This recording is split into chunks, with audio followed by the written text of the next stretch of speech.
Welcome to Hoopties Garage, the dumbest automotive channel in all of YouTube. And this is a really, really stupid day because I am not taking your all's advice and I am selling the Lamborghini Gallardo. I really don't need two Lamborghinis, and this one was ready to sell and I had a buyer ready to go for it.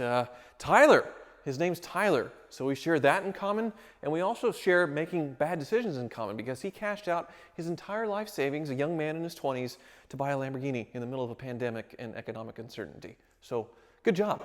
Thank you. Enjoyed the nicest gated Gallardo in the world, and I'm stuck with the Hoopty Murcielago. It could be much worse. This is an amazing car. They're both amazing cars and great complementary cars, but I don't need both. But as one door closes, another one opens. And now Hoovy is going back to the Hoopty rescue mission that he started this YouTube channel with, which I'm referring to myself in the third person, which I never do. This is odd. But anyway, I'll see you off in the Gallardo, and then we'll take a look at some new Hoopties. What's that? That's the immobilizer arming on the Mercy, something you don't have to worry about on the Gallardo. Oh man, it is so nice. Such a great spec. What am I doing? You can change your mind right now. No, we can go and undo all of this, and you can walk away and have some savings. You already cashed my check. I can uncash it. I'm gonna drive it back tonight. All right, we'll get in. Why am I doing this? So dumb.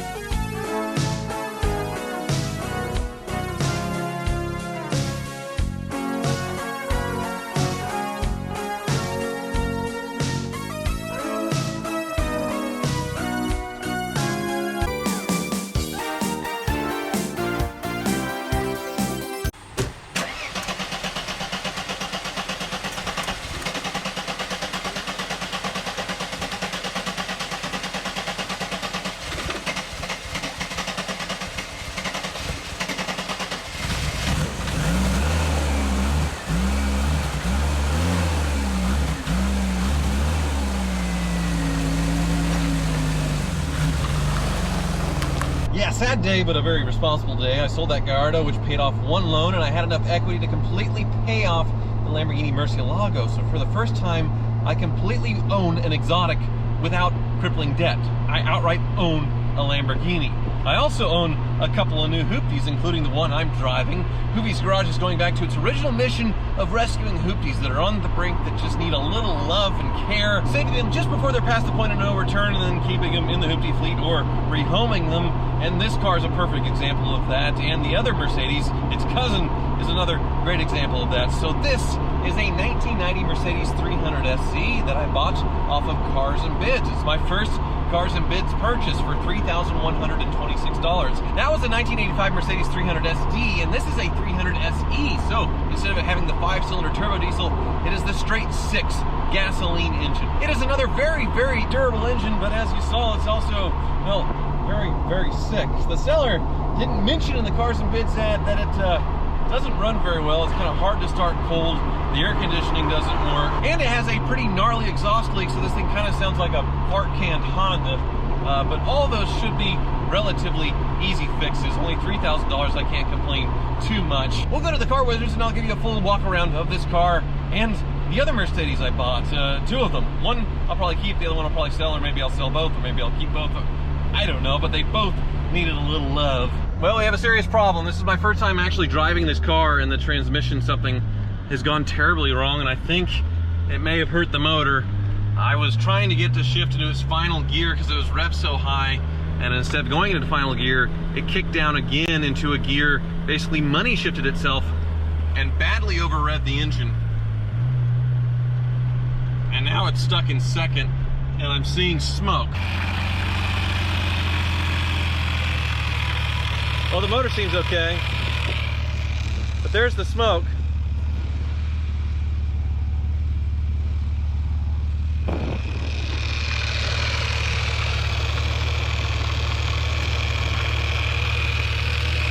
So it looks to me like maybe the transmission overheated, and when it overheats, it boils the fluid out, and then that gets on the exhaust and smokes it out. great start. I shut this thing off for a while and let things simmer down for a bit, and it gave me one more gear to where I can at least go 60 at 4,000 RPM. Now these are high-strung, high-revving cars to begin with, but they're not this crazy, but still, I can probably make it to the Wizards this way. I don't see smoke pouring out the back. And then hopefully the other Mercedes is better, so that I can get that one and take it home. Hopefully.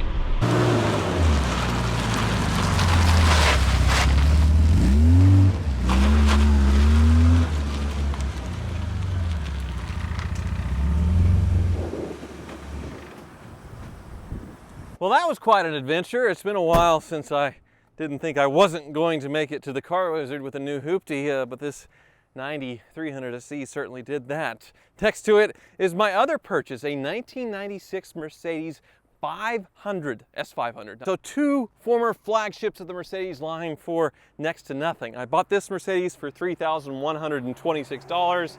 Spent another $700 shipping it. I bought this one, I saw it at a wholesale auction. I just felt really sorry for it because this is such a nice car, an amazing car. Over $1 billion spent developing this Mercedes back in the day, and I bought it for $2,500. But since it came from California, the shipping was more expensive, so I have about the same amount of money on each car, about $3,500. And Mercedes enthusiasts love to argue about which generation of Mercedes S-Class is better, and it always comes down to these two generations, the 126 S-Class and the 140. Now these are two very different versions of flagships. In 1990, this was about the cheapest Mercedes S-Class that you could get with a little inline-6 engine, and this was sort of the range topper. It's not the V12, but it's the S500 with the big V8, the most durable, reliable one. Both engines are known for their longevity, reliability, bulletproofness. Transmissions as well, this one's messing up for whatever reason, but they're known for their longevity. Electronically, they're way more simpler than newer modern Mercedes, and these are known to, last forever with proper care. We'll see about that. These both are on the brink of being destroyed, but this is the Hoopty rescue mission, so I'm going to try and bring both of these back from the brink without spending, more than what I paid for it. And then after that, I'll decide, do I want to keep one? Do I want to keep both? Do I want to sell both? And I'll either sell them for a loss or I'll sell them no reserve at auction on Cars and Bid. So let me give you a walk around and compare these cars a little bit. Now there are some pluses to this S-Class. It's not a complete disaster. The interior is in very, very nice shape. 142,000 miles, which isn't bad. Look at the dashboard. It's not cracked, really common with Mercedes. Headliner is in good shape. Just a very, very solid platform. And body-wise, there's no rust. This paint will clean up. There's a little bit of residue of a pinstripe that'll buff off. And the lower trim, I'll probably just take it to Mako and have it all repainted. You probably noticed the wheels, they're all corroding, the chrome's pitting off. I can find non-chrome alloy wheels in the junkyard for next to nothing, swap them over, and this car will look 100 times better. Same with these clear corners, not a big fan of those. I'll take those off, put the stock ones back on. The car will look 100 times better. So other than the bumper paint and trim, which is an easy fix, this car will clean up and be in excellent shape. Hopefully mechanically, it's not a complete disaster, but it is a very solid, simple, easy to repair vehicle. The Mercedes S500, that's a totally different generation of car. It's a lot more complicated, but still a lot more simple than a brand new S-Class. You can see the interior really is much more into the modern age. I love the door handle setup with these. And the dashboard, you can tell this is an evolution. This is the next generation following the 126. And it is different in a lot of ways, but it does have the same, the sunshade's falling down, but it has the same character. Both of these cars were built when Mercedes still cared about the engineering of their cars. They wanted them to last forever. They wanted them to be engineered like no other car in the world, and they kind of lost the plot after the 140. They spent over $1 billion developing it, and they kind of lost the plot after spending way too much money developing this chassis and then having to cheapen it to match the Japanese rivals. And the next generation, they made it even cheaper because, the Japanese invasion with Lexus and Acura was stealing a lot of their sales. So this certainly is the last of the great ones, but it's hard to decide which one is the better generation. Let's look under the hood. Oh yeah, the hood pull is duct taped. That's really sharp. But yes, the great 5-liter V8. This is just a normal issue with the finish that happens on the metal, but actually really, really tidy in here. Very, very nice. So let's see how this S-Class drives, hopefully well enough to get me home, because that one definitely isn't getting me home. I barely made it here. All right, let's see if these vintage parking sensors work. A really cool feature for 1996. We'll attempt to hit Big Dave's Navigator. Still doing great. Oh yeah, still works. That's awesome. Well, this one should have a lot more power. And it does. Oh yeah. Motor is very healthy, but like the 300 SE, the air conditioner isn't working as well, but it's different. I'm feeling air conditioned air, but it's not blowing, so it's like the blower motor doesn't work versus that one, it just blows warm air. My only warning is for the washer fluid, and other than a slight shake in the steering wheel from like a tire being out of balance, it feels like an S-Class. Wow. Oh, there's nothing like an S-Class in this era. Even that 300 SE running like absolute garbage, it felt so smooth and comfortable, just that bank vault feeling, just like this one too. They're such great cars. I can see why people want to keep driving them forever. They're just awesome.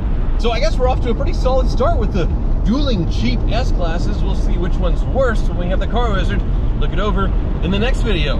Thank you for watching.